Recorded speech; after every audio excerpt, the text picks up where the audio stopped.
ஒரு பேரு The King சென்னைக்கு வராரு. மரைக்காயர். யார் இவர்? Purity you can feel. Intention you can carry.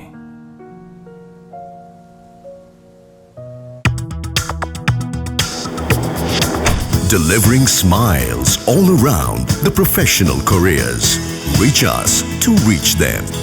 அவரை வந்து இப்போ காப்பாற்றி பிடிச்சிட்டு இருக்கிறது என்னன்னா, இஸ்ரேலை நம்ம பாதுகாக்கணும், அதுக்கு வந்து ஹமாஸும் தடையா இருக்கிறாங்க, அவங்கள்ட்ட இருந்து காப்பாற்றக்கூடிய ஒரே ரட்சகன் நான் மட்டும்தான் அப்படின்னு இவர் தொடர்ந்து கிளைம் பண்றதுனால மக்கள் மனசுல வந்து தன்னை மறுபடியும் வந்து நிலைச்சு வச்சுக்கலாம் அப்படின்னு அவர் நினைக்கிறாரு. சப்போஸ் அவர் தப்புனாரு அப்படின்னா இந்த குற்றச்சாட்டுகள்லாம் அவரோட அந்த அரசியல் வாழ்க்கையை வந்து அஸ்தமிக்க வச்சிடும்.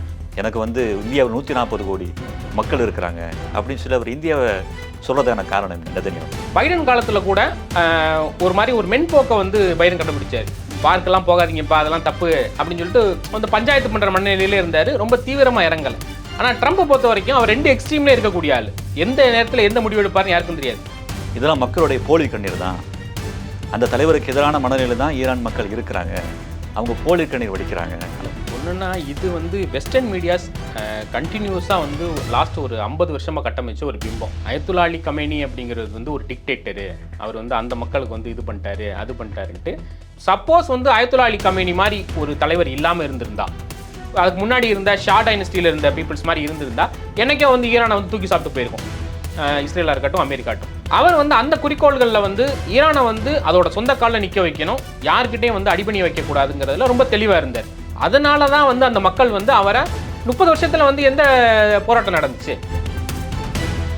ஆகாயம் தமிழ் பார்வையாளர்களுக்கு அன்பு வணக்கம். உலக செய்திகள் குறித்து பல்வேறு தகவல்கள் நம்மோடு பகிர்ந்து கொள்ள திரு மாதவன் அவர்கள் நம்மோடு இணைந்திருக்கிறார். அவரோடு பேசுகிறார். வணக்கம்.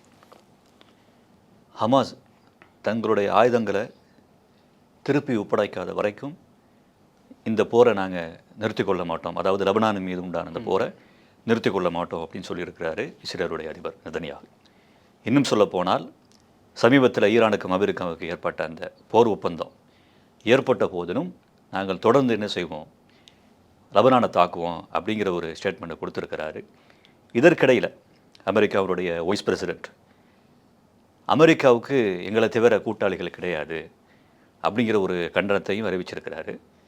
இந்த நிலைமையில் இந்த இஸ்ரேலுடைய அதிபர் ஸ்டேட்மெண்ட் வெளியிட்டிருக்கிறத இந்த அரசியலை நீங்கள் எப்படி பார்க்குறீங்க?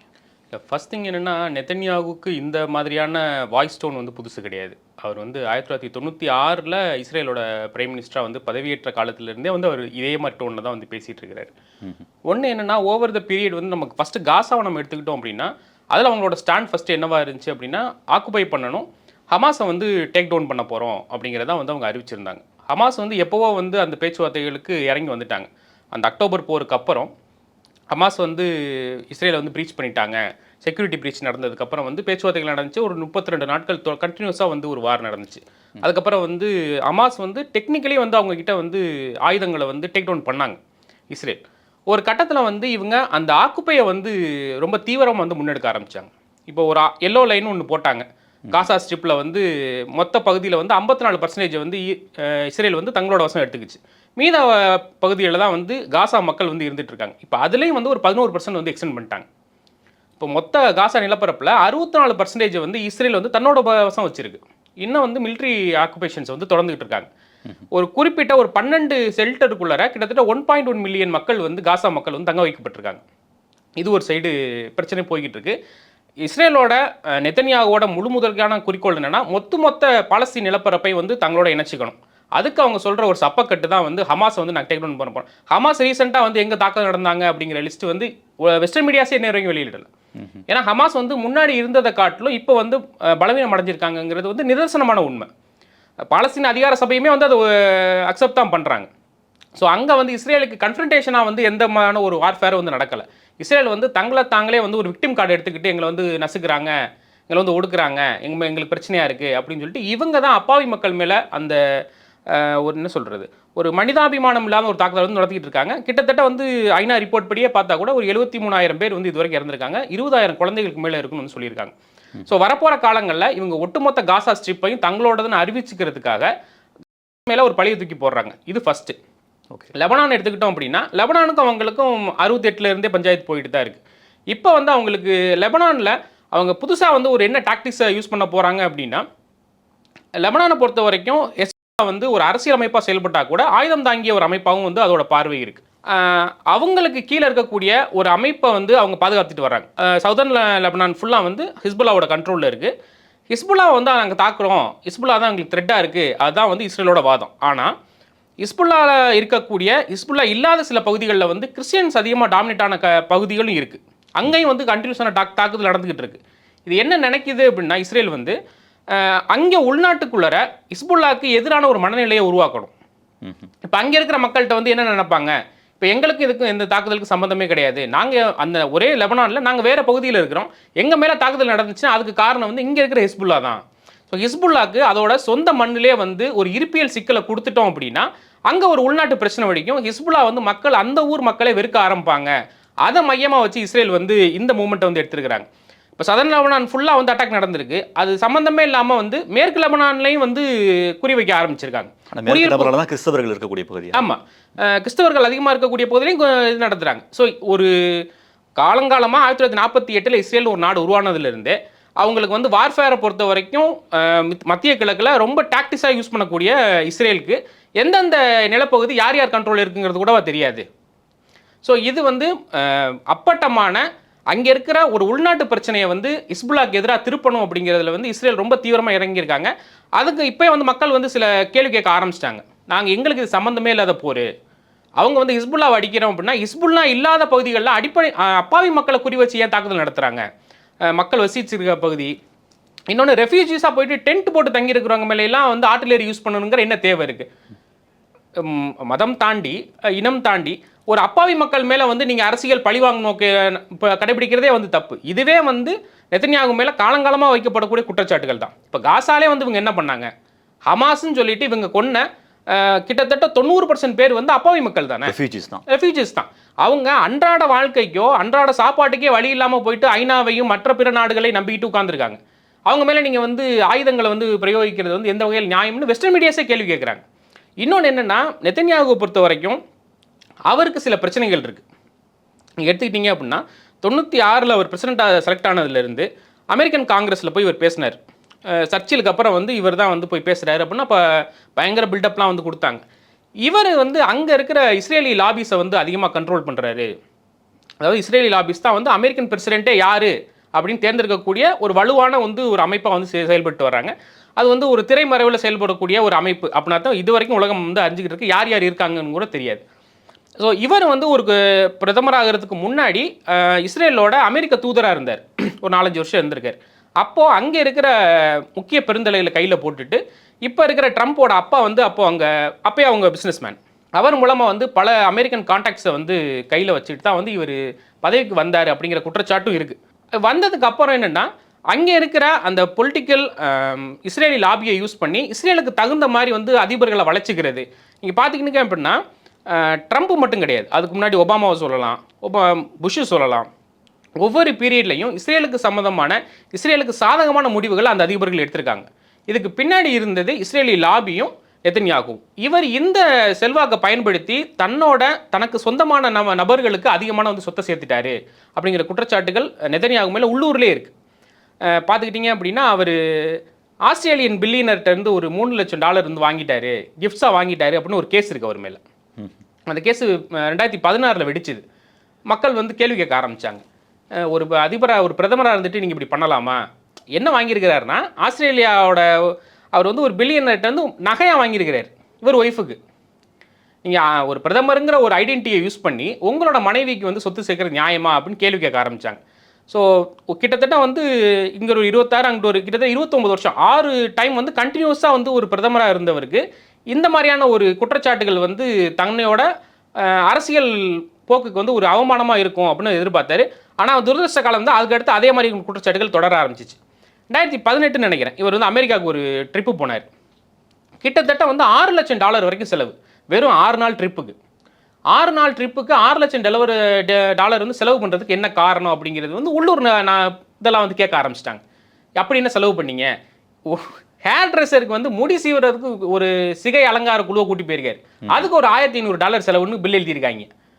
இதெல்லாம் என்ன கணக்கில் எழுதுறது? நீங்கள் மக்கள் வரி பணத்தை வந்து இது பண்ணுறீங்க அப்படின்ட்டு கேள்வி கேட்க ஆரம்பிச்சுன்னு இவர் என்ன பண்ணிட்டாருன்னா, எதிர்த்து பேசக்கூடிய மீடியாக்களை கண்ட்ரோல் பண்ணணும் அப்படின்னு சொல்லிட்டு தன்னோட வலது கை இடது கைகளை எல்லாம் விட்டு மிரட்டி விட்டுருக்காரு. அந்த நியூஸும் வெளியில் வந்துருச்சு. ஸோ உள்ளே இருக்கக்கூடிய இஸ்ரேலுக்கு உள்ளே இருக்கக்கூடிய ஒரு ஆன்டி கவர்மெண்ட் மனநிலையில் இருக்கக்கூடிய பதிப்பகங்களையும் ஊடகங்களையும் ஒரு வந்து மிரட்டுறாரு அப்படிங்கிற குற்றச்சாட்டுகள் வர ஆரம்பிச்சிச்சு. இதை தொடர்ந்து ஒரு சப்மரீன் கேஸில் கூட மாட்டினார். ஜெர்மனியிலேருந்து சப்மரீனை வாங்கி அவர் ஃப்ரெண்ட்ஸ் வாங்குறாங்க, அதுக்கு வந்து இவர் பொலிட்டிக்கல் இன்ஃப்ளூயன்ஸ் யூஸ் பண்ணி வாங்கி கொடுத்தாரு, அரசியல் பின்புலத்தை வச்சு யூஸ் பண்ணி கொடுத்தாருங்கிற ஒரு குற்றச்சாட்டும் இருக்கு அவர் மேலே. ஸோ இதை தொடர்ந்து காசால இவர் பண்ணது வந்து மனித குலத்திற்கே எதிரான ஒரு குற்றம் அப்படிங்கிற ஒரு பிரச்சனை இருக்குது. ஸோ என்னன்னா நெதன்யாகுவோட அந்த பொலிட்டிக்கல் இமேஜ் வந்து இஸ்ரேலுக்குள்ளே வீழ ஆரம்பிச்சிருச்சு. இது வந்து கண்டினியூஸாக ஒவ்வொரு ஸ்டெப்பாக வந்து நடந்துகிட்டு இருக்கு. அவரை வந்து இப்போ காப்பாற்றி பிடிச்சிக்கிட்டு இருக்கிறது என்னன்னா, இஸ்ரேலை நம்ம பாதுகாக்கணும், அதுக்கு வந்து ஹமாஸும் தடையாக இருக்கிறாங்க, அவங்கள்ட்ட இருந்து காப்பாற்றக்கூடிய ஒரே ரட்சகன் நான் மட்டும்தான் அப்படின்னு இவர் தொடர்ந்து கிளைம் பண்ணுறதுனால மக்கள் மனசில் வந்து தன்னை மறுபடியும் வந்து நிலைச்சு வச்சுக்கலாம் அப்படின்னு அவர் நினைக்கிறாரு. சப்போஸ் அவர் தப்புனாரு அப்படின்னா இந்த குற்றச்சாட்டுகள்லாம் அவரோட அந்த அரசியல் வாழ்க்கையை வந்து அஸ்தமிக்க வச்சிடும். என்ன பண்ணுறாருன்னு பார்ப்போம். அமெரிக்காவுடைய வைஸ் பிரசிடென்ட் உங்களுக்கு கூட்டாளி நாடுகளே கிடையாது அப்படின்னு சொல்லிக்கான ஒரு வார்னிங்கை கொடுத்ததுக்கப்புறம் அவர் இந்தியாவை இப்போ பேசியிருக்கிறாரு. அது முக்கியமாக கவனிக்க வேண்டிய விஷயம். எனக்கு வந்து இந்தியாவில் 140 கோடி மக்கள் இருக்கிறாங்க அப்படின்னு சொல்லி அவர் இந்தியாவை சொல்கிறதுக்கான காரணம் என்ன நெதன்யாகு? ஒன்று என்னென்னா, ஆசியன் கண்ட்ரீஸில் வந்து அமெரிக்காவோ இல்லை மற்ற ஐரோப்பிய நாடுகளோ இல்லை வளர்ந்த நாடுகளோ வந்து குறி வைக்கிறதுக்கு காரணம்னா இங்கே இருக்கிற மார்க்கெட். இப்போது இந்த இந்தியா மாதிரியான ஒரு அதிவேகமான வளரக்கூடிய நாடுகளில் தங்களோட ஒரு பொருளாதார இல்லைனா வந்து என்ன சொல்கிறது தொழில் நேர்த்தியை வந்து அவங்க தொழில் விஷயங்களை வந்து இந்தியாவில் வச்சுக்கணும் அப்படிங்கிறதுல ரொம்ப குறிக்கோளோட இருக்கிறாங்க. அவ்வளோ சீக்கிரத்தில் வந்து இந்தியாவை பயித்து கொள்ளக்கூடிய எந்த முடிவையும் வந்து எந்த கவர்மெண்ட்டுமே எடுக்கிறது இல்லை. ஏன் அப்படின்னா இங்கேருந்து வெளிநாடுகளுக்கு போகக்கூடிய மக்கள் அதிகம் வேலை வாய்ப்புக்காக. நீங்கள் எடுத்துக்கிட்டீங்கன்னா உலக லெவலில் அமெரிக்காவில் இருக்கக்கூடிய சிஓஸ் இந்தியாவில் இருக்கிற சிஓஸ் தான் அதிகம். இங்கே இன்வெஸ்ட்மெண்ட்ஸ் வாய்ப்புகள் அதிகம். இதை வந்து அவங்க இது பண்ணக்கூடிய இப்போ இவங்க வெனிசுலாவை வந்து பிடிச்சி ஆயில் அமெரிக்கா எடுத்ததுக்கப்புறமே ஃபஸ்ட்டு டீலே நம்மகிட்ட தான் பேசினாங்க, நீங்கள் ரஷ்யாட்ட வாங்காதீங்க, எங்ககிட்டேருந்து வாங்கிக்கோங்க. ஆமாம், யார் விட்டு சொத்தை யார் வாங்கி கொடுக்குறதுங்கிற மாதிரி இவங்க. ஏன்னா இங்கே வந்து தேவைகள் அதிகமாகிட்டே இருக்குது. இங்கே விற்கிறதுக்கான நீங்கள் என்ன விற்றீங்கனாலும் வாங்குறதுக்கு இங்கே ஆள் இருந்துகிட்டே இருக்குது. ஸோ இந்தியா மாதிரியான ஒரு பொருளாதார நாடை அவ்வளோ சீக்கிரத்தில் வந்து டேக் டவுன் பண்ணிட்டு போயிட முடியாது, இல்லைனா வந்து லெஃப்ட் ஹேண்டில் டீல் பண்ணிட்டு போட முடியாது. அதே சமயத்தில் இஸ்ரேல் அப்படிங்கிறது என்னென்னா, இஸ்ரேல் காலங்காலமாக அமெரிக்காவுக்கு வந்து ஒரு தலைவலி தான். இஸ்ரேல்னால அமெரிக்காவுக்கு என்ன கிடைச்சிருக்கு அப்படிங்கிற கேள்வி இது வரைக்கும் எந்த அதிபரும் வச்சது கிடையாது. அமெரிக்கானால இஸ்ரேலுக்கு கிடைச்சதுன்னு நம்ம ஒரு புக்கே போட்டுடலாம், ஒரு 1000 பக்கத்தில் எழுதி ஒரு புக்கு போட்டுடலாம். ஆனால் அமெரிக்காவுக்கு இஸ்ரேல்னால என்ன கிடைச்சிருக்கு அப்படின்னா பொலிட்டிக்கல் லாபியை தவிர வேறு எதுவுமே கிடைச்சது கிடையாது. சொல்லப்போனால் அவங்களுக்கு செலவு தான். ஆமாம், காலங்காலமாக இவங்க எங்கேயாவது உரண்டை எழுப்பாங்க, பஞ்சாயத்து நடக்கும், அங்கேருந்து அவங்க படைகள் அனுப்புவாங்க, ஒவ்வொரு நாளும் போர் நடந்துக்கிட்டு இருக்கு. இது வந்து அமெரிக்கர்கள் மத்தியிலே வந்து பிரச்சனையாகுது. இன்னும் சொல்ல போனால் அமெரிக்காவுக்கு நம்மள்ட்ட இருந்து எக்ஸ்போர்ட் ஆகிற பொருட்கள் அதிகம். நம்ம அமெரிக்காட்ட வாங்குற இது வந்து ஒரு $44 பில்லியன் பெர் இயருக்கு அப்படின்னா நம்ம அவங்களுக்கு கொடுக்கறது அதுலேருந்து 2 மடங்கு அதிகமான ஏற்றுமதிகள் நடந்துகிட்டு இருக்கு. அதை வந்து குறைக்கணும் அப்படின்னு தான் ட்ரம்ப் வந்தோடனே வந்து அந்த வார்ஃபேர்லாம் நாங்கள் ஏற்ற போகிறோம் அப்படின்னு சொல்லி 25% 50% ஆகினாரு. அதை நான் இன்னும் அதிகரிப்பேன் அப்படின்னாரு. அங்கே இருக்கிற அடிப்படை வேளாண்மை பொருட்கள்லேருந்து ஃபார்மசூட்டிக்கல்ஸ்லேருந்து ஆபரணங்கள்லேருந்து எலக்ட்ரானிக்ஸ் பொருட்களில் வந்து ரிஃபைன் பொருட்கள்லேருந்து அதிகமாக இந்தியாவிலேருந்து போகுது. ஸோ இந்தியாவை நீங்கள் கை வைக்கிறீங்க அப்படின்னா உங்களுக்கு வரக்கூடிய அத்தியாவசிய பொருட்களை நீங்களே தடுத்து நிறுத்திங்க அப்படிங்கிற மாதிரியான ஒரு இது தான் போகும். இங்கே வேறு எந்த நாடுகள் இல்லாமல் இந்தியாவிலேருந்து அதிகமான பொருட்களை அவங்க வாங்குறாங்க அத்தியாவசிய தேவைகளை பொறுத்த வரைக்கும். ஸோ இந்தியாவை வந்து பகிர்ச்சிக்க விரும்பலை. அதே சமயத்தில் இஸ்ரேலில் வந்து கொஞ்சம் கொஞ்சமாக வந்து அமெரிக்காவை ஆக்கிரமிக்கிறாங்க அப்படிங்கிற குற்றச்சாட்டும் இருக்குது. இப்போ உதாரணத்துக்கு ஒபாமா பீரியடில் ஒரு $38 பில்லியன் அளவுக்கு சாங்ஷன் வந்து வாங்கினாங்க இஸ்ரேல். இப்போது ட்ரம்ப் பீரியடில் இந்த வார்ஃபேருக்கு மட்டுமே அவங்க கிட்டத்தட்ட வந்து $18 பில்லியன் வரைக்கும் அவங்க செலவு பண்ணியிருக்கிறாங்க. ஸோ என்னென்னா இங்கே யாரோட போருக்கு யாரோட பணத்தை எடுத்து செலவு பண்ணுறது? இப்போது இஸ்ரேலுக்கு இது பண்ணுற நேரத்தில் நாங்கள் அமெரிக்காவோட இந்தியாவோட ஒரு டீலை நாங்கள் வச்சுருந்தோம் அப்படின்னா அவங்க எங்களுக்கு வருமானம் கிடச்சிருக்கும், எங்கள் மக்களுக்கு நாங்கள் கிடச்சிருக்கோம். உங்களுக்கு நாங்கள் சப்போர்ட் பண்ணுறது மூலமாக எங்களோட நாட்டோட அந்த கட்டுறுதி குறையுது. ஸோ இது எங்களுக்கு தேவையில்லாத வேலை. இது சொல்லப்போனால் ஒரே ஒரு விஷயம் வந்து ட்ரம்ப்பில் ஏதாவது ஒரு நல்ல விஷயம்னு நம்ம பார்த்து எடுத்தோம் அப்படின்னா ட்ரம்ப் கொஞ்சம் இது சொல்கிறார், மற்ற எந்த அதிபர்களும் வந்து சொல்லலை. பைடன் காலத்தில் கூட ஒரு மாதிரி ஒரு மென்போக்கை வந்து பைடன் கண்டுபிடிச்சார். பார்க்கெல்லாம் போகாதீங்கப்பா, அதெல்லாம் தப்பு அப்படின்னு சொல்லிட்டு அந்த பஞ்சாயத்து பண்ணுற மனநிலையிலே இருந்தார், ரொம்ப தீவிரமாக இறங்கலை. ஆனால் ட்ரம்ப்பை பொறுத்த வரைக்கும் அவர் 2 எக்ஸ்ட்ரீம்லேயே இருக்கக்கூடிய ஆள். எந்த நேரத்தில் எந்த முடிவு எடுப்பாருன்னு யாருக்கும் தெரியாது. போர்னு வந்தோன்னே அங்கேருந்து எல்லா படைகளும் ஆர்மடாவை முதற்கொண்டு எல்லா படைகளும் அனுப்பி விட்டார். அதே சமயத்தில் அவங்க லெபனான் அடிக்கும்போது உனக்கு இது தேவையில்லாத வேலை, நான் இல்லைன்னா அவன் சோழியவே முடிச்சிருப்பாங்க, அந்த அளவுக்கு அவர் இறங்கி இஸ்ரேல் பிரதமரை திட்டக்கூடிய அளவுக்கு கூட இறங்கினார். ஸோ என்னன்னா தனக்கு வருமானம் இல்லாத போது, தனக்கு வாய்ப்பு இல்லாத போது அப்படி ஒரு சிக்கலை நான் ஏன் போய் மாட்டணுங்கிற கேள்வியை ட்ரம்ப் கேட்க ஆரம்பிச்சிட்டாரு. அதோட நீட்சியாக தான் எங்களுக்கு வருமானம் இருக்கக்கூடிய இந்தியா மாதிரியான நாடுகளை விட்டுட்டு நாங்கள் ஏன் தேவையில்லாமல் உங்கள் பஞ்சாயத்தில் வந்து தலையிடணும் அப்படிங்கிற பொசிஷனுக்கு அமெரிக்கா மூவ் ஆயிருக்கு. இன்றைக்கு மறைந்த ஈரானுடைய தலைவர் ஆயத்துல்லா கமீனுடைய அந்த ஃபியூனரல் நடந்துக்கிட்டு இருக்கிறத பார்க்க முடியுது. இதற்கிடையில் ட்ரம்ப் ஒரு ஸ்டேட்மெண்ட் வெளியிட்டிருக்கிறாரு. இத்தனை மில்லியன்ஸ் மக்கள் கூடியிருக்கிறத பார்த்துட்டு அவரால் சகிக்க முடியலோ அப்படிங்கிற மாதிரியான ஒரு விமர்சனத்தை நம்ம பார்க்க முடியுது. எந்த அளவுக்குன்னு சொன்னால், இதெல்லாம் மக்களுடைய போலி கண்ணீர் தான், அந்த தலைவருக்கு எதிரான மனநிலையில் தான் ஈரான் மக்கள் இருக்கிறாங்க, அவங்க போலி கண்ணீர் வடிக்கிறாங்க அப்படிங்கிற மாதிரி சொல்லியிருக்கிறாரு. இது எப்படி பார்க்குறீங்க? இல்லை ஒன்றுன்னா இது வந்து வெஸ்டர்ன் மீடியாஸ் கண்டினியூஸாக வந்து லாஸ்ட் ஒரு 50 வருஷமாக கட்டமைச்ச ஒரு பிம்பம். அயத்துல்லா அலி கமேனி அப்படிங்கிறது வந்து ஒரு டிக்டேட்டரு, அவர் வந்து அந்த மக்களுக்கு வந்து இது பண்ணிட்டாரு அது பண்ணிட்டாருன்ட்டு இதை அந்த நாட்டு மக்கள் சொல்கிறாங்களா அப்படிங்கிறத முதல் கேள்வி. அஃப்கோர்ஸ் வந்து அங்கே போராட்டம் லாஸ்ட்டாக வெடிச்சுது, அதோட நீட்சியாக வந்து இஸ்ரேல் வந்து படையெடுத்து வந்ததெல்லாம் வந்து 2வது பிரச்சனை. இப்போ 89 அவர் வந்து அதிபராகிறார். 79 புரட்சி நடந்தால் கூட அதுக்கப்புறம் வந்து ஒவ்வொரு பொறுப்பில் இருந்துட்டு தான் வந்து அதிபராகிறார். இந்த பீரியடில் அவர் ஈரானை வந்து ஒரு தன்னிறைவு பெற்ற டெக்னாலஜி சம்பந்தமான அனைத்து துறைகளையும் வந்து தன்னிறைவு பெற வச்சிருக்காரு. ஏரோஸ்பேஸாக இருக்கட்டும், மருந்து துறை இதுவாக உற்பத்தியாக இருக்கட்டும், இல்லை மற்ற டெக்னாலஜி சம்மந்தமான வார்ஃபேர் சம்மந்தமான ப்ரொடக்ஷன்ஸ் இதுவாக இருக்கட்டும், மிலிட்ரியில் வந்து ஈரான் வந்து தன்னைத்தானே பாதுகாத்துக்கிறதுக்கு எந்த எக்ஸ்ட்ரீமுக்கும் போகக்கூடிய லெவலுக்கு வந்து இருக்கணும் அப்படிங்கிறதுல ரொம்ப குறியாக இருந்தார். அவரோட பீரியடில் தான் ஈரான் வந்து அதிகமாக வந்து ரீஜனல் டென்ஷன்ஸை வந்து பார்த்துச்சு. ஈராக்கோட போர் நடந்துச்சு, அதை தொடர்ந்து வந்து பிராந்தியங்களில் அதிகமாக வந்து ஈரானுக்கு எதிரான மனநிலை வந்து உருவாச்சு. அதனால தான் வந்து அவர் ஹவுதி கிளர்ச்சியாளர்களாக இருக்கட்டும், இல்லை இங்கே ஹிஸ்புல்லாவாக இருக்கட்டும், நமக்கு எப்போவுமே வந்து ஒரு பரவலான வந்து வரவேற்பு கிடைக்கல அப்படின்னா நம்மளை நாமே தற்காத்துக்கிறதுக்கு ரெடியாக இருக்கணுங்கிறதுல குறிக்கோளாக ரொம்ப தெளிவாக இருந்தார்.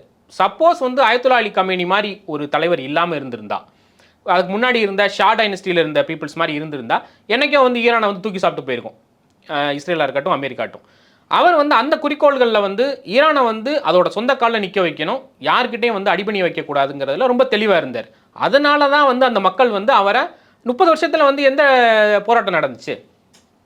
இது ஒரு கட்டத்தில் என்ன ஆகுதுன்னா, ஒரே காயினுக்கு 2 சைடு இருக்கிற மாதிரி இது உள்ளூரில் ஒரு தொடர்ந்து அடக்குமுறைகளை வந்து இதுவாகுது, எங்குமே அதிகமான ப்ரெஷர் இருக்குது அப்படிங்கிற எல்லா நல்ல நாடுகள்லையுமே, நல்ல நாடுகள்னு போர்ட்ரே பண்ணக்கூடிய நாடுகள்லையுமே அரசுக்குன்னு எதிரான ஒரு அதிருப்தி இருந்துகிட்டு தான் இருக்குது. அந்த கிளர்ச்சியை தூண்டி விட்டதே அமெரிக்கா அப்படிங்கிறது. ஏன்னா அமெரிக்காவோட சிஐயோட வேலையே இதுதான். இவங்க தென் அமெரிக்க நாடுகளில் பண்ணாததா, இல்லை ஆப்பிரிக்க நாடுகளில் இவங்க சுரண்டாததா, இவங்களோட வேலையை இவங்க பண்ணிட்டு சப்போஸ் வந்து இப்போ அதிபர் வந்து அமெரிக்க அதிபர் சொல்கிறது இதே உள்ளூரில் அவங்களுக்கு ட்ரம்ப் அரசாங்கத்துக்கு எதிரான ஒரு போராட்டம் வெடிச்சது இல்லை. இப்போ அங்கே இருக்கிற மக்களை வந்து இவர் என்ன சொல்லுவார், தேச துரோகின்னு சொல்லிடுவாரா, இவர் நாடு கடத்தலாம் கடத்துவார். ஏன்னா அந்த மாதிரியான ஒரு ஆள் தான் அவர். அந்தோட அவ்வளோ வருஷம் வந்து ஈரானை வந்து தற்காத்து வைத்திருந்த அமெரிக்கா மாதிரியான ஒரு வல்லூர்களுக்கு இடையே ஈரானை வந்து பாதுகாத்து வைத்திருந்த ஒரு தலைவராகவே, ஒரு தாய்மை உள்ளம் கொண்ட ஒரு தலைவராகத்தான் வந்து அயத்துல்லா அலி கமேனியை அந்த மக்கள் பார்க்குறாங்க. அதோட வெளிப்பாடு தான். ஏன்னா அவ்வளோ சீக்கிரத்தில் வந்து ஒரு அரசியல் தலைவருக்கு வந்து அவ்வளவு மில்லியன் கணக்கான மக்கள் வந்து திரள்றதே வந்து பெரிய விஷயம். ஏன்னா வெஸ்டர்ன் மீடியா கட்டமைச்ச பிம்பமே வந்து அப்படி தானே. அயத்துல்லா அலி கமேனிங்கிறவர் வந்து ஒரு டிக்டேட்டரு, அவர் மக்களுக்கு எதிரானவர், மக்களின் நலன்களுக்கு எதிரானவர் தான் கட்டமைச்சிட்டு இருந்தாங்க. இதுவே வந்து உங்களுக்கு ஒரு சர்ப்ரைஸ் ஷாக்காக தான் இருந்திருக்கும். அதை வந்து அந்த மக்கள் பொய்யாக்கியிருக்காங்க. இதை வந்து அவரால் ஏற்றுக்க முடியல. ஸோ என்ன போலி கண்ணீர் அப்படின்னா மில்லியன் கணக்கான மக்கள் வந்து போலி கண்ணீர் வடிக்கணுங்கிற அவசியமும் கிடையாது. இப்போ பொலிட்டிக்கல் டர்மாயிலே இருந்தால் கூட இப்போ அப்பாஸ் அராக்சி மாதிரியான அரசாங்கத்தில் இருக்கக்கூடிய அமைச்சர்கள் கண்ணீர் வடிக்கிறதுங்கிறது வேற. அது ஒரு பொதுமக்கள் வந்து தங்களோட மன ஆற்றாமையை வெளிப்படுத்துறது வந்து மீண்டும் ஒரு முறை வந்து ட்ரம்ப் தன்னோட ஒரு என்ன சொல்கிறது தவளை தன் வாயால் கெடுங்கிற மாதிரி மக்களோட உணர்ச்சிகளை அவர் எந்த காலத்தையும் புரிஞ்சுக்கிறதுக்கு தயாராக இல்லை. சொல்லப்போனால் வந்து அவர் அரசியல் தலைவர்களையுமே வந்து அதே மாதிரி தான் டீல் பண்ணக்கூடியவர். ஸோ இதையும் வந்து உலகம் பார்த்துக்கிட்டு தான் இருக்குது. ட்ரம்போட கிறுக்குத்தனங்கள் அப்படின்னு யாராவது பின்னாடி புக் எழுதுனாங்கன்னா இவர் இப்போ பேசினதையும் வந்து சேர்த்து அந்த பாயிண்ட்ல எழுதிப்பாங்க. அது மட்டும் சொல்லலை, கூடுதலாக இன்னும் ஒரு தடித்த வார்த்தையும் அவர் அந்த இடத்துல சொல்லியிருக்கிறாரு. நான் நினச்சேன் அந்த நேரத்தில் கொத்தா முக்கியமான தலைவர்கள்லாம் என்ன செஞ்சுருக்கலாம், அழிச்சிருக்கலாம், இருந்தாலும் பேச்சுவார்த்தைக்கு ஆள் வேணும்ல, அதனால தான் நான் விட்டுட்டேன். சரி, பிப்ரவரி 28 தான் அயத்துல்லா அலி கமேனி வந்து கொல்லப்படுறாரு. அதோட சேர்த்து அவரோட குடும்பங்களில் சேர்ந்து சின்ன சின்ன குழந்தைங்களை வந்து கொண்டாங்க. இதெல்லாம் வந்து ஜஸ்டிஃபிகேஷனில் அமெரிக்கா வச்சுக்குதுன்னே வச்சுக்குவோம். சிறு குழந்தைகளை கொள்றதெல்லாம் வந்து இப்போ அலி கமேனி வந்து இவருக்கு எதிரினே வச்சுக்குவோமே. அங்கே அவரோட குழந்தைங்களை, அவரோட பேர குழந்தைங்களை கொள்றதெல்லாம் வந்து இதெல்லாம் வந்து அரசியல் என்ன சொல்கிறது, பழிவாங்கும் நடவடிக்கைன்னு பார்க்குறதா? இதை விட்டுட்டு மினாப்பில் வந்து ஒரு 100 குழந்தைங்களை ஸ்கூல் மேலே கொண்டு வந்தாங்க. இதுக்கு வந்து ட்ரம்ப் என்ன மாதிரியான வாதத்தை வைக்க போகிறாரு? ஸோ இது ட்ரம்ப்போட இது வாதம் என்னென்னா, அவர் திரும்பி திரும்பி வந்து அந்த ஈரானை வந்து என்னால் வந்து எந்த நொடியில் எதுவும் பண்ண முடியும். பிப்ரவரி 27 தாக்கல் நடந்துச்சு, இன்னைக்கு கிட்டத்தட்ட ஜூலை வந்துருச்சு, இது நாள் வரைக்கும் நீங்கள் பண்ணியிருந்துருக்கலாம் தானே. இந்நேரம் வரைக்கும் வந்து மொஜ்தபா கமேனி எங்கே இருக்குன்னே உங்களுக்கு, எங்கே இருக்காருன்னு உங்களுக்கு தெரியல. அவர் சொல்லப்போனால் வந்து அவரோட சொந்த தந்தையோட இறுதி சடங்குல கூட அவர் வந்து கலந்துக்க முடியலை. அப்படி ஒரு சூழ்நிலையில் நீங்கள் நான் என்ன வேணாலும் பண்ணியிருப்பேன், என்னாலும் பண்ணியிருப்பேன், ஏன் பண்ணலை நீங்கள்? இப்போ இவ்வளோ போர் நடந்துச்சுல, முதல் வெள்ளக்கூடிய யார் காட்டினது? சரியா அவங்க வந்து சரின்னு சொல்லிட்டாங்க. சரின்னு சொன்னது யார் சொல்லுவாங்க? இப்போ இந்த சைடு வந்து வெளியுறவுத்துறை செயலாளரோ இல்லை வந்து சமாதானம் பேசக்கூடிய குழுவின் தலைவரோ ஈரான் சைட்லேருந்து பேசுனாங்க, நாங்கள் வந்து போரை கைவிடுற தயாராக இருக்கிறோம் அப்படின்னு. பிப்ரவரி 28 போர் ஆரம்பித்ததுலேருந்து இந்நேரம் வரைக்கும் ஈரான் வந்து நாங்கள் சரணடைகிறோம் அப்படின்னு கூட சொல்ல வேண்டாம். ஈரான் நாங்கள் வந்து பேச்சுவார்த்தைக்கு தயாராக இருக்கிறோம், போரை நாங்கள் விரும்பலை, நாங்கள் வந்து போர் செய்கிறதுக்கு இதுவாக இல்லைன்னு எங்கள் இடத்துலையுமே சொல்லலை. நீங்கள் எங்களை சீண்டுனீங்கன்னா பதிலடி நாங்கள் கொடுப்போம். இது வந்து ஒரு பூனை கூட நீங்கள் விரட்டிட்டு போனீங்கன்னா அதுக்கு ஒரு கட்டத்தில் எதிர்க்க தான் செய்யும். திருப்பி திருப்பி அவர் வந்து தன்னை வந்து ஒரு டிக்டேட்டராக வந்து ட்ரம்ப் தன்னை வந்து ஃபீல் பண்ணுறாரு. நான் நினச்சா அதை பண்ணியிருப்பேன், நீங்கள் ஏன் நினைக்கலன்னு கேட்குறேன்னா. உங்களுக்கு தெரிஞ்சு தானே வந்து நீங்கள் அலி கமேனியை கொண்டீங்க, அதுக்கப்புறம் வந்தக்கூடிய மொஜ்தபா கமேனியை தேர்ந்தெடுத்தாங்க, அதுக்கப்புறம் வந்து என்ன பண்ணீங்க? இந்நேரம் வரைக்கும் IRGC அதோட கண்ட்ரோலில் தான் இது இருக்குது, அந்த கால்வாய் இருக்குது. IRGC கண்ட்ரோலில் தான் ஹார்முஸ் நீரிணை இருக்குது அப்படின்னா அவங்க ஓப்பனாகவே டிக்ளேர் பண்ணுறாங்க. உங்களோட ஷிப்பே உள்ளே மாட்டுச்சுல, ஆயில் டேங்கரே உள்ளே மாட்டுச்சுல, நீங்கள் யாரை கேட்டீங்க? ஆஸ்திரேலியாவையும் ஜப்பானையும் போயிட்டு நீங்கள் போயிட்டு எங்கள் ஷிப்புக்கெலாம் கார்டு கொடுங்க, முன்னாடி பின்னாடி உங்களோட பாதுகாப்பு கப்பல்களை அனுப்பி வெளியில் கொண்டு வாங்க, நீங்கள் ஏன் பண்ணலை?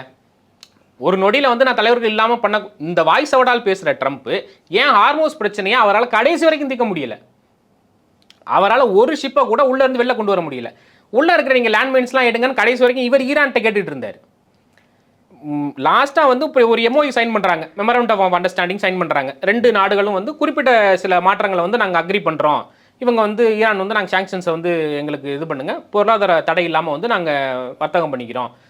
அமெரிக்கா சைடு வந்து நீங்கள் வந்து அணு ஆயுதங்களை தயாரிக்கக்கூடாது அப்படின்னு ஈரான்கிட்ட கேட்டிருக்காங்க. இந்த 2 சைனும் வந்து இதுவாகுது. அதுக்கு முன்னாடி வரைக்கும் இந்த பஞ்சாயத்து இருந்து தானே இருந்துச்சு. ஒரு கப்பல்களை ஈரானை எதிர்த்து நாங்கள் வெளியில் கொண்டு வந்துட்டோம் அப்படின்னு ட்ரம்ப் இது வரைக்கும் அறிவிச்சிருக்காரா? அவரால் முடியலை தானே. அது இந்த கீழே விழுந்தாலும் மீசையில் மண் ஓட்டலைங்கிற கதையை அவர் வேறு மாதிரியான வார்த்தைகளை திரும்பி திரும்பி சொல்லிட்டு இருக்கிறாரு. இது என்ன ஆகும் அப்படின்னா, ஈரானுக்கு ஆல்ரெடி தெரிஞ்சு போச்சு, நீ வந்து வாய்ஸ் ஓடால் தானே பேச போகிற, பேசு. ஏன்னா ஒரு சைடு வந்து அமைதிக்கான பேச்சுவார்த்தை நடந்துகிட்டு இருக்கு, 60 நாள் ஹால்ட்டு போயிருக்கு. திருப்பி நீ இந்த மாதிரி பேசுறீங்க அப்படின்னா நான் என்ன நினச்சேன் பண்ணுவேன், திருப்பி பண்ணு அப்படின்ட்டு ஈரான் மறுபடியும் இறங்கிட்டாங்கன்னா என்ன பண்ணுவாங்க? இதுக்கிடையில் வந்து இப்போ கத்தாரில் நடைபெற்ற அந்த பேச்சுவார்த்தையில் கூட நேரடியாக வந்து அமெரிக்காவுடைய அதிபர்கள் யாருமே நாங்கள் பேச தயாராக இல்லை, மறுத்துருக்குறாங்க. மத்தியஸ்தர்கள் இருந்தால் மட்டும்தான் அங்கே பேச்சுவார்த்தைக்கு உடன்படுவோம் அப்படிங்கிற விஷயத்தை ஈரான் தெளிவாக சொல்லியிருக்கிறாங்க. ஏன்னா இவங்க வைக்கக்கூடிய குற்றச்சாட்டு மாதிரியே தான் வந்து இவங்களோட டீலையும் வந்து வைக்கிறாங்க. நீங்கள் தயாரிக்கக்கூடாது அப்படின்னா அப்போ ஈரான் காமனாகவே வந்து என்ன கேட்பாங்க, அப்போ ரீஜனில் யார்ட்டையுமே வந்து போர் ஆயுதங்களை வந்து தயாரிக்கக்கூடாதுன்னு நீங்கள் சொல்கிறீங்க அப்படின்னா இஸ்ரேலை வச்சிருக்கிறதுக்கு உங்களோட கருத்து என்னன்னு இவங்க ஈரான் கேட்குறாங்க. இதுக்கான இதுவை வந்து அமெரிக்கா ஒருபோதும் சொல்ல போகிறது கிடையாது. ஏன்னா அமெரிக்காவுக்கே வந்து இஸ்ரேல் சொல்ல போகிறது கிடையாது நாங்கள் வச்சுருக்கோமா இல்லையா அப்படின்ட்டு. சர்வதேச அணு மையமே வந்து ஈரான் ஒரு படி கீழே இறங்குனாங்க. இப்போ நான் வந்து அணு ஆயுதம் வச்சுக்கக்கூடாதுன்னு நீ சொல்கிறீல்ல, சரி அதை நான் ஒத்துக்கிறேன், நீ சர்வதேச அணு ஆயுத மையத்துலேருந்து ஆளுங்களை அனுப்பு, நீ வந்து செக் பண்ணட்டும், எங்ககிட்ட இருக்கக்கூடிய யுரேனியம் செறிவூட்டல் வந்து அவங்க செக் பண்ணிவிட்டு எங்களுக்கு ரிப்போர்ட் கொடுக்கட்டும், அந்த ரிப்போர்ட்டை நீயும் படி, நாங்கள் அதுக்கு நான் ஒத்துக்கிறேன், நீ இதை நீ இஸ்ரேல்கிட்ட பண்ணிப்பாரு அப்படின்னு கேட்குறாங்க. இப்போ நீ மத்தியஸ்தம் படுத்தக்கூடிய நாடு அமெரிக்கா வந்து உலகின் வந்து மிகப்பெரிய வல்லரசு நாடுன்னு தன்னை கிளைம் பண்ணிக்கக்கூடிய நாடு, அப்போ சமரசத்தை வந்து அப்படி தானே கொண்டு போயிருக்கணும். இப்படி எடுத்துக்கோமே, 1950 இந்நேரம் வரைக்கும் இந்த 76 வருஷத்தில் ஈரான் வந்து அண்டை நாடுகள்கிட்ட அதிகமாக சண்டை போட்டிருக்கா, அப்படி ஒரு கிளாஷுக்கான ஒரு வழிவகை செய்திருக்கா, இல்லை வந்து இஸ்ரேல் செஞ்சுருக்கா அப்படின்னா குழந்தை கூட சொல்லிடும் இஸ்ரேல் தான் அந்த வேலையை பார்த்துருக்கு அப்படின்ட்டு. ஸோ இதை பற்றி அமெரிக்காவோட எந்த அதிபருமே பேசுறது ஏன் அப்படிங்கிற கேள்வி ஈரான் கேட்குமா கேட்காதா? இவங்க நம்பக்கூடிய, இவங்க நம்பணும்னு விரும்பக்கூடக்கூடிய ஒரு தகவல்களை வந்து வேறு மாதிரி சொல்லிட்டே இருக்கிறாங்க. அன்ஃபார்ச்சுனேட்லி என்னென்னா ஈரான் வந்து அவங்க இதுக்கு மேலேயும் இழப்புகளை சந்திச்சா கூட இந்த மாதிரி சில்லியான வாதத்துக்கிட்ட என்கிட்ட வராத அப்படின்னா நீ சண்டையை போட்டுக்கு சண்டையில் பார்த்துக்கலாம், வா களத்துக்கு வா பார்த்துக்கலாங்கிறதுல அவங்க தயாராக இருக்கிறாங்க. இன்னும் போர் நீடிச்சா கூட நாங்கள் தாக்கு பிடிப்போம்னு ஈரான் ஓப்பனாகவே வந்து டிக்ளேர் பண்ணிட்டாங்க. ஆனால் என்ன அப்படின்னா இதுக்கு மேலே போச்சு அப்படின்னா அமெரிக்கா செலவு பண்ண யோசிக்கும். இப்போயே அவங்கள்ட்ட காங்கிரஸில் நீங்கள் வந்து விவாதம் பண்ணாமல் வந்து இங்கே வார்ஃபேருக்கு வந்து பணம் ஒதுக்குனது தப்பு அப்படின்ட்டு கேள்விகள் எதிர்க்கட்சிகள் கேட்க ஆரம்பிச்சிட்டாங்க. 18 லட்சம் டாலர் அளவுக்கு நீங்கள் செலவு பண்ணியிருக்கிறீங்க, யாரை கேட்டு செலவு பண்ணீங்க அப்படிங்கிற கேள்வி எதிர்க்கட்சி கேட்குறாங்க. இன்னும் அந்த வார் கண்டினியூ ஆச்சு அப்படின்னா உள்நாட்டில் வந்து அதிகமான பிரச்சனை வரும். அங்கே இருக்கிற உச்சநீதிமன்றமே அவர் கூப்பிட்டு கேள்வி கேட்டுச்சு போன டைம், ஒரு 2 வாரத்துக்கு முன்னாடி. இங்கே எதை நினச்சி பண்ணிக்கிட்டு இருக்கீங்க இதெல்லாம் அப்படின்னு கேட்டுக்கிட்டு இருந்துச்சு. இதை வந்து அவர் மறைக்கிறதுக்காக அப்படியே தூக்கி ஈரான் மேலே இதை போடுறாரு. நான் பண்ணிடுவேன், அப்புறம் பார்த்துக்குங்கப்பா, அப்புறம் எதாவது ஆகி போச்சுன்னு எனக்கு கேட்கக்கூடாது அப்படின்னா. இப்போ மற்ற நாடுகள் மாதிரி எதுக்கு வம்பு அமெரிக்காவை பகிச்சுக்கிட்டு, ஈரான் ஆரம்பத்துலேருந்து 4000 வருஷம் ஹிஸ்ட்ரி கொண்ட ஒரு நாடு, நீ என்ன பண்ணுவ முடிஞ்சா பண்ணிப்பாரு அப்படிங்கிற ஒரு கண்டிஷனில் தான் நிறைவேற்றி இருக்கிறாங்க. ஸோ அந்த அமைதி பேச்சுவார்த்தைகள்னா இந்த we will lost battles will win the வாருங்கிற மாதிரி இந்த சில சிட்டப்ஸ் வந்து மேபி தோல்வி அடையலாம். ஆனால் மேபி ஃபியூச்சரில் வந்து ஏதாவது ஒரு ஸ்திரமான ஒரு கையெழுத்து எட்டப்படும் அப்படின்னு தான் வந்து எதிர்பார்க்கப்படுது. அந்த நாள் எப்போ வரும் அப்படிங்கிறது தான் தெரியல. மற்றொரு நேர்காணல் சந்திக்கலாம். உங்களுடைய நேரத்திற்கு நன்றி.